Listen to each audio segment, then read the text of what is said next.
Welcome to the Library Podcast for Pride. I'm John Barbrook, Faculty Librarian for Science and Technology, Health and Medicine. I would like to express a warm welcome to Dr. Rianna Price, who is the Project Coordinator for Ethics, Values and Policy Initiative.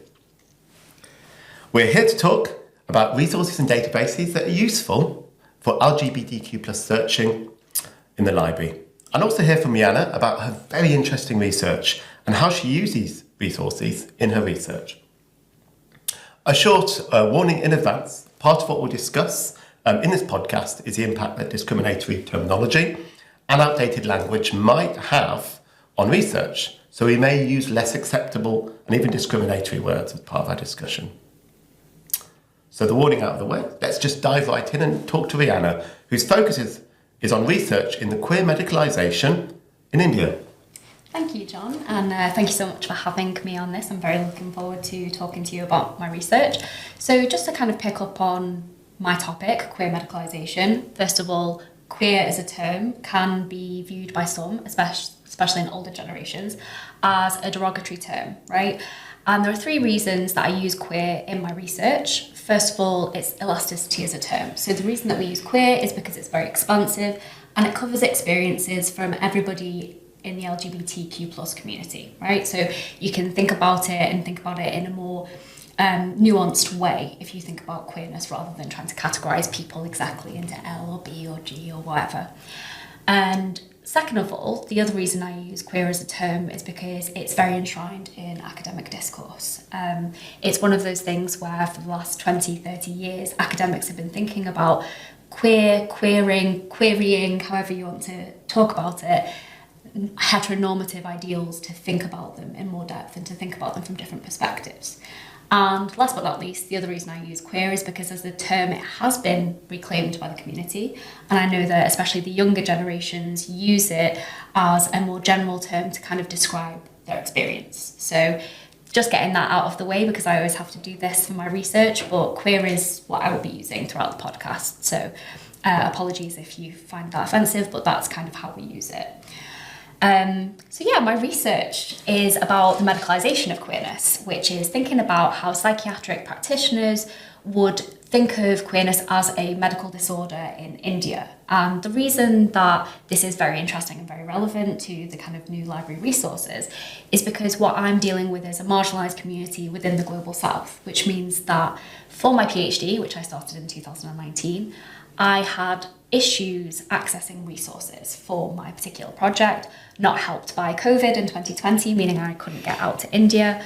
But basically that a lot of the things that I was looking at, because queerness was criminalised until 2018, meant that, dealing with it in the Indian context was quite difficult, right? And I didn't want to just think about medicalisation from a European perspective, move it over to India and plop it down and say this is exactly the same. I wanted to think about Indian culture, religion and politics, as well as the legal and medical stuff, to think about how it works in the Indian context rather than just assuming that it's the same as the UK and the US. So that's broadly what my research did. That's fantastic, super. So, obviously we're here to talk about our resources and what you use for the resources. Mm-hmm. I'm sorry to make you feel bad if you have things now which you don't have access to or didn't have access to when you do your research. So hopefully you'll use them in the future. Yes. So what kind of resources did you use in your research? What was commonly discovered by you? Yeah, so obviously there was psychiatric literature and journals which I accessed through websites within India themselves. So it's a lot of online research because they didn't, obviously it's not the kind of like BMJ or the Lancet, which we have access to. It's very specialised Indian specific journals. I also used a lot of queer magazines, film resources, policy documents and citizens' reports from like NGOs to think about the ways in which queerness is both, medicalised queerness is both expressed and resisted from like a queer-centred approach, so thinking about how the community themselves thought about their own medicalisation and pushed back or accepted it. That was the main resources I used were actually from activists within India who gave me access to their personal collections, their personal archives of like queer materials. And also, before the library got Gale access, I was actually one of the kind of people who runs the sexuality archive for Gale got in touch with me and asked me to help decolonise their resources and gave me access to Gale to help with my research as well. So, you know, it was a lot of personal networking that got me some resources, but yeah, it was difficult. It sounds very much like grey literature was a key part of your research. You mentioned about the decriminalisation. Would you say that the legal status in India was a big issue for you getting good quality research materials? Yes, definitely, because it meant that, first of all, anything that was to do with same-sex eroticism could be penalised by law. So, for example, if you were a NGO that was distributing condoms to prevent the spread of HIV/AIDS, you could be prosecuted under 377 for the promotion of homosexuality. So those sorts of incidents that occurred within the legal and medical spheres meant that people were less engaged with queerness as a term, and it became very underground and became like very marginalised as an experience in India. Super, so that's really interesting. And this is really interesting because it's also can tie back into one of the things we do here now at Lancaster, which is much more prominent, and that's decolonising. And something the library did, which was looking at our content and our resources within the context of decolonising. We have a little project, we have decolonising literature searching, we have some guidance, which we'll link to in the comments below. But a little bit of a background is, around about 3 years ago, we discovered that actually some of our resources were not as comprehensive as we hoped. We were seeing a lot more systematic reviews. Over COVID, the numbers of systematic reviews we were seeing had significantly increased. However, some of the researchers, usually researchers who were researching Global South topics, or indeed were from the Global South themselves, mentioned that we didn't have resources they needed. We didn't have some of the journals, we didn't have some of the grey literature they wanted to use in their systematic reviews. And if they didn't use these resources, they didn't have enough evidence for their systematic review. So we did have a look at our resources, we looked at the literature, we saw why a database is actually missing key evidence. And we actually had some quite interesting discoveries, which we've hopefully resolved. Of course, it's not completely possible to completely resolve these issues, but we've made progress. And one of the major ones is we didn't have a lot of open journal system journals within our search strategies, and we didn't index open access within one search, which meant that by not indexing the open access, we were missing large amounts of evidence which would be used in Global South topics. Also, in some topics, it could be up to 60% of the evidence is within open journal systems or open access papers.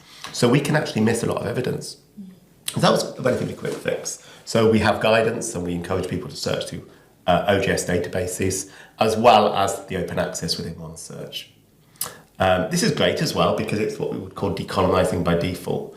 All we're doing is we're integrating more decolonised resources into the places that everybody searches and increasing the quality of the evidence that they're looking for and the relevance of the resources.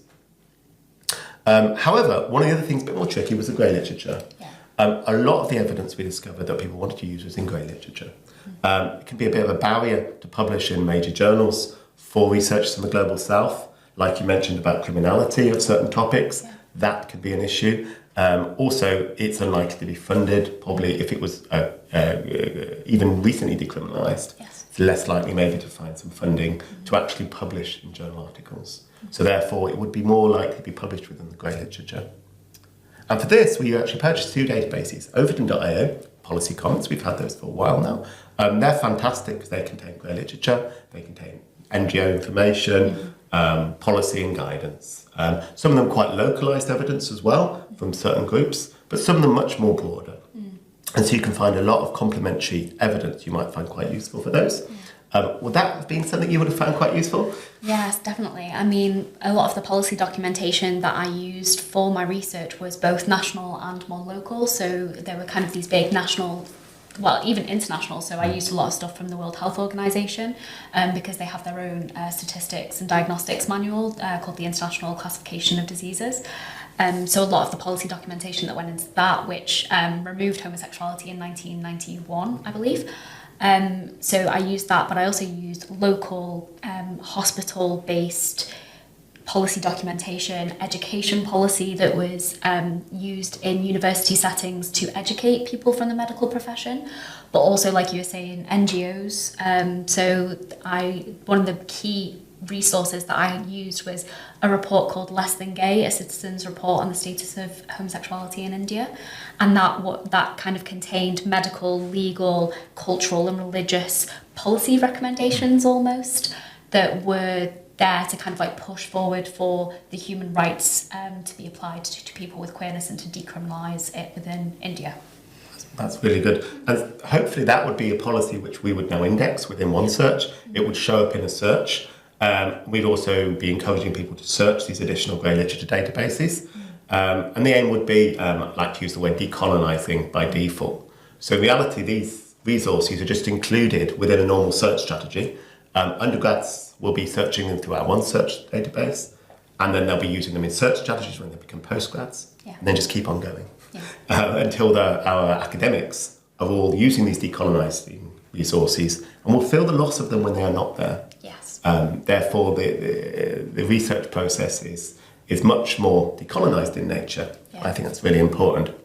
That's fantastic. What kind of resources for you were really, really important? What kind of things did you say were fantastic use? So for me, a lot of it was the kind of queer-created, queer-centred stuff. So a lot of magazine articles, filmic representations, blog articles as well, which are obviously online, but they were siloed in their own kind of like specific websites that you had to know about the networks that existed in order to access them. And there were some like queer databases put together by Indian NGOs and activists that I could access, but it was this, because policy documents are very interesting from an institutional perspective, but when you come in from somewhere where you want to kind of centre queer voices, you want those queer voices. So the magazines and the kind of personal archive material was really, really important to my research. You mentioned, you have mentioned a lot about journals. Yeah. So did you use a lot of journals for your research? Yes, so I did a massive sweep of all Indian psychiatric and psychological journals that existed from 1945 to 2020. Yes, there was a lot of them, and they have slight variations. You've got like the Indian Journal of Psychiatry, and then Indian Journal of Psychology, and then Psychological Medicine. So they have these very kind of like close names, and then having to search their databases for the terms that I was using, some of which are, were older medicalised terms that we used. So there was a lot of journal articles, to be honest, and I also at one point was comparing them with stuff from the British Medical Journal and the Lancet to see if there was an international link in thought between different places. So a lot of journals, mainly medical. It sounds very much like you could have done a systematic literature review. Yes. Would have been quite useful. And that leads us nicely into that last resource we're mentioning. And that is LGBTQ plus thoughts. And this is one of our newer resources we'd like to introduce to everybody. Yes. If you're not using it already, we've had it about a year. It's been used for quite a few reviews at Lancaster. And this is essentially a literature database, very similar to Medline or Academic Search Ultimate. In fact, it's from the same company, EBSCO. But it has some real benefits if you want to do a formal literature search on LGBTQ plus topics. One of its major benefits is it's got an inbuilt dictionary. It's called a thesaurus or dictionary or subject term list. Yeah. This means that it's actually got a list of different terminology that you can select from to add to a search. What you want to do is what's called a highly sensitive search, and that's a search which retrieves as much of the evidence as possible. Yes, it's going to retrieve some irrelevant papers, possibly, but you can screen those out. Yeah. The aim will be to remove from screening, not by doing a brilliant search. However, you want to make sure you've got all of the papers. And like you mentioned, if language has changed, Yes. inappropriate terminology has been used in the past, and the up-to-date language might not capture all of the evidence. Sometimes they do campaigns where they retrospectively tag papers with old or out-of-date terminology. But it is always going to happen. So one of the things is you can use this for searching for topics which might have changed over time. And you gave me a really good example. What was it again? It was hermaphrodite or hermaphroditism. Okay, super. So we could have chosen one we could say easier. We could have. But it's a really good example. So that's really interesting because that's a term which has changed. Yes. So can you explain to me a little about the change in the terminology over time? Yeah, so the issue with hermaphrodite, other than the fact that it has been used as a slur for members of both the intersex community and the broader LGBTQ community as well, is the fact that it became quite a generalised term, especially in kind of like the colonial era. I mean, Foucault, when he's talking about sexuality, talks about queerness being viewed as the hermaphroditism of the soul, and that shows in a lot of the medical papers where they kind of conflate sexual orientation with gender identity. And then when you add into India on top of that, you have a different sex-gender system. So obviously they have the third sex, which is actually protected by law.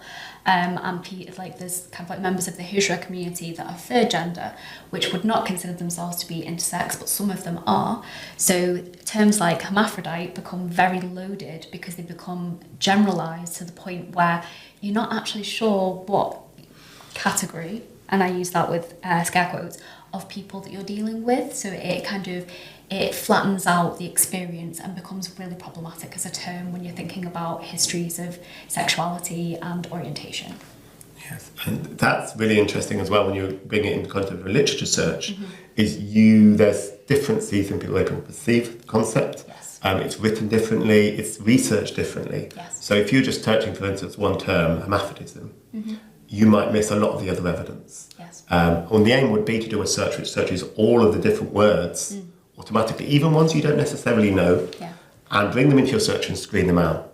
And having a look at our database for that term would be used within LGBTQ plus source, and the subject term would be intersexuality. Yes. And that would be the term you would select. But if you select intersexuality, you will also search for the terms bisexual biology, hermaphroditism, intersex conditions, and pseudo-hermaphroditism. Can you say that for me as well? No. Oh, sorry. So it would include all of those. And so you'd select them in your search. And what you'd also do is search through the title and abstract for any of the words, even slang terms you would include in there, because slang terms can often be used in grey literature. LGBTQ plus source does include grey literature, newspapers, as well as journals. So you're including the grey literature where there'll be a lot of LGBTQ plus evidence into a highly sensitive search used as in a systematic review. And that can actually bring the quality of the research up. It can improve it with this really high quality search. And you don't worry about missing some of the evidence. And that's why I think it's absolutely fantastic. Again, it'll be linked. There'll be a link to LGBTQ plus source, so you can give it a go. You can also book in a session with your faculty librarians where we'll show you how to do one of these highly sensitive searches to search through all of the evidence and how to combine them with other databases like Medline or Academic Search Ultimate. So I think we'll draw to a close. I've done my advertising. I have heard about your absolutely fantastic research. I was really, really interested. And it's been absolutely a delight having you. So I'd just like to say thank you for telling us all about your research. Thank you for having me so much. And I hope everybody has a happy Pride. And I do too.